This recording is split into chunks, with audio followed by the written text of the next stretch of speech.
গত 3 দিন ধরে নোয়াখালীর সোনাইমুড়িতে এসএ গ্রুপের পক্ষ থেকে কিন্তু এই যে বন্যা কবলিত মানুষদের ত্রাণ সহায়তা দেওয়া হচ্ছে।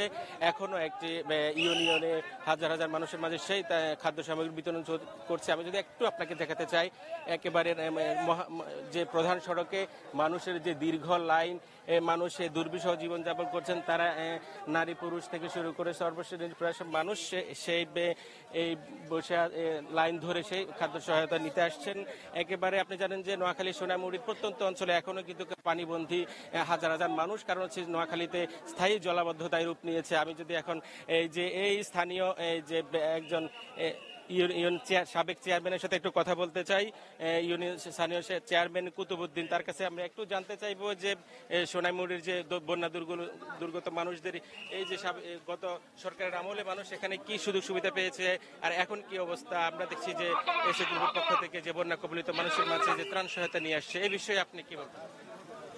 আমরা বিগত দিনে বিগত সরকারের আমলে আসলে এই এলাকায় আপনার চোখে পড়ার মতো এমন কোনো উন্নয়ন হয় নাই, এবং আপনার বিগত সময়ে এখানে আপনার এলাকাতে কোনো উন্নয়নমূলক গুরুত্বপূর্ণ কোনো কর্মকাণ্ড পরিচালিত হয় নাই। তো আজকে সালাউদ্দিন ভাই আমাদের এখানে শুধু এই বন্যাতে না, উনি আসলে বরাবরে সবসময় আমাদের এখানে যে কোনো দুর্যোগপূর্ণ পরিবেশে উনি এসে এলাকার জনগণের পাশে দাঁড়ান।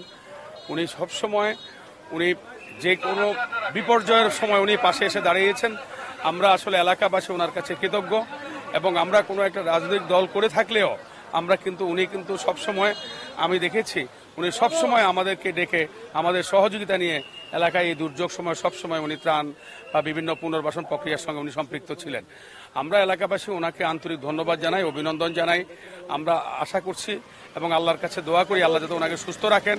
এভাবে আমাদের বিভিন্ন দুর্যোগের সময়, বিভিন্ন দুঃসময়ে উনি আমাদের পাশে যাতে ভবিষ্যতে দাঁড়াতে পারেন, সেজন্য ওনার জন্য আমরা দোয়া করি, এবং এলাকাবাসীর পক্ষ থেকে আমরা ওনাকে আন্তরিক অভিনন্দন ও ধন্যবাদ জানাই।